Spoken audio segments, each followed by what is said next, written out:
Remember what it was like in October of 2020? We were coming into the seventh month of the pandemic. Where we lived anyway, the 8 o'clock howl had kind of fallen away. The world still seemed very uncertain.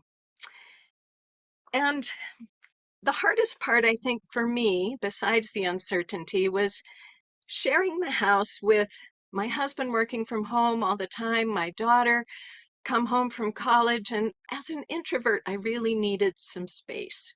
So I figured out a way to get away for a night in a COVID-safe situation. And when I came home the following evening, there on the front of our house in big Christmas lights and red lights was a big heart. I burst into tears, pulling into the driveway. Now, to really understand this story, you need to know that my husband Kevin is an earth steward. If there's something that he can keep from going into the landfill, he will make sure he keeps it from going into the landfill, whether it's recycling or composting or donating. And so he had had this idea to take this old light string of red lights and go through and replace the burned out bulbs. He happened to have a bucket of old bulbs from other strings that he'd recycled the wire for. And so with a kludged together wire tester or light bulb tester, he went through and tested each of the bulbs and replaced the ones that needed replacing. It was a long and tedious task, but he finally got it done. The string lit up, and then he used his math skills to calculate how big that heart could be. And he went out with the ladder and his hammer and some flat-headed nails, and he built the frame to hang that string of lights. He plugged it into an extension cord that ran to the front of our house and went to a timer that was set to turn the lights on at dusk and stay on for a few hours.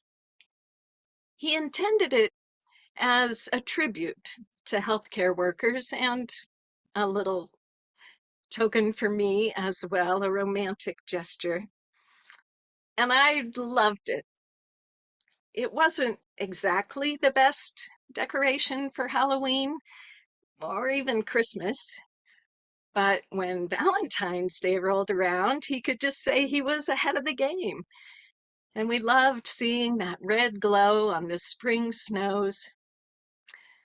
But vaccines were starting to roll out and hospitalizations were going down. And so that spring, Kevin thought maybe it was time to take down the light.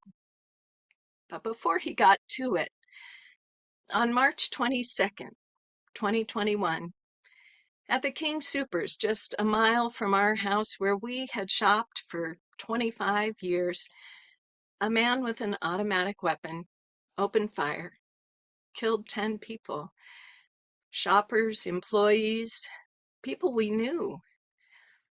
And after we contacted our friends and neighbors and let our family know we were okay, we tried to go about our day, but the shock had been so huge, it was hard to even function.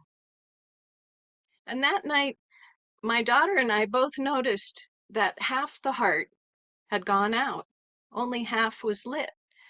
I thought somehow Kevin had done it on purpose, maybe pulled some bulbs out of that side of the string, but it turned out he didn't know anything about it.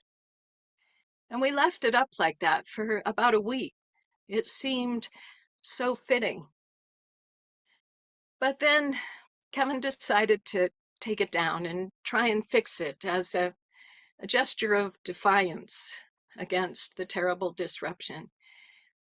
And he took it down and he brought it inside and plugged it in, and neither half of the string lit up.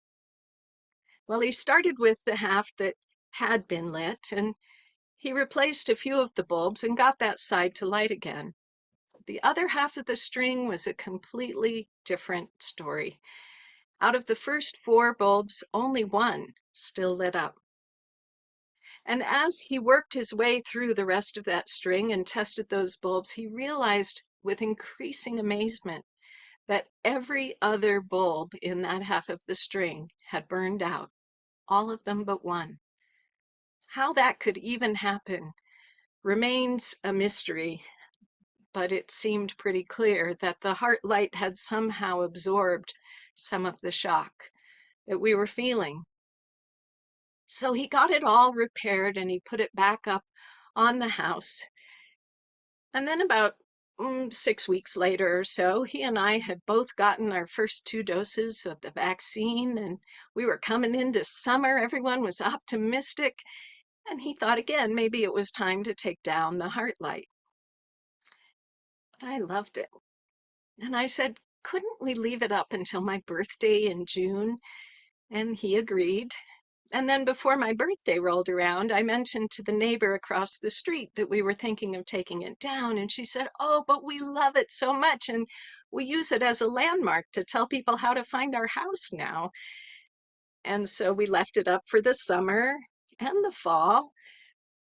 And that fall of 21 was so dry.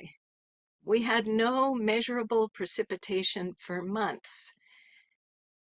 And that was good for the heart light staying lit. And at Halloween, the kids came trick-or-treating, and some of the parents called from the curb, we love the heart. But then on December 30th, we had a windstorm. The gusts were over 100 miles an hour, and it went on all day. And a fire broke out just 3 miles from our house. The winds fanned the flames, and that fire swept through the towns of Marshall, Superior, and parts of Louisville. 2 people died and over 1,000 homes were lost. We were lucky. We were upwind, but those winds buffeted our house as well. And when I went out to see how we had fared, I found that the extension cord had come out of the timer and somehow had hit the faucet, the spigot on the front of the house and turned the water on. And then when I went to the front of the house where the heart light was, I saw that the light string had come out of the extension cord and there were those 2 half circles at the top, but just loose strings hanging down from that. The lights had been slammed against the house and many of them were broken.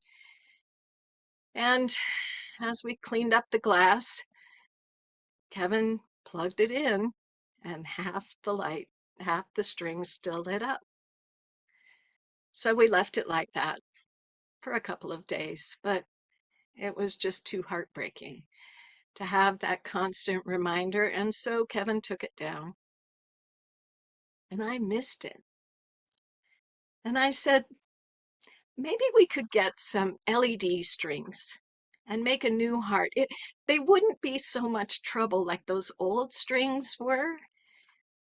And Kevin said, well, before we spend any money, I want to look in my big box of string lights out in the garage.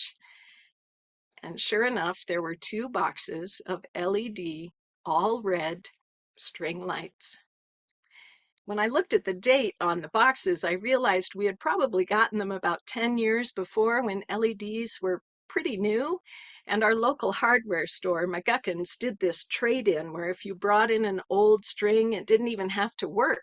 They'd give you a new string of LED lights, try and get everybody hooked on this new energy efficient, useful way of doing things. And all they had by the time we got there was all green or all red, and we hadn't ever used them. But those 2 strings together were the exact length we needed to fit on that frame on the front of the house. And so on a day after a hard day's work in early January, Kevin went out to use the very last of the daylight to put up the new heart. He plugged everything in and he was just getting started. He'd just gotten that first light attached and the light string came on because the timer had decided that that moment was dusk. So the heart light is still up on the front of our house and people still love it. My neighbor uses it for a landmark, and one night we heard some giggling and looked out and there were 2 teenagers taking selfies in front of it. And sometimes when I'm out working in the garden, people will walk by and say, We love your heart. And sometimes I reply, I love yours too.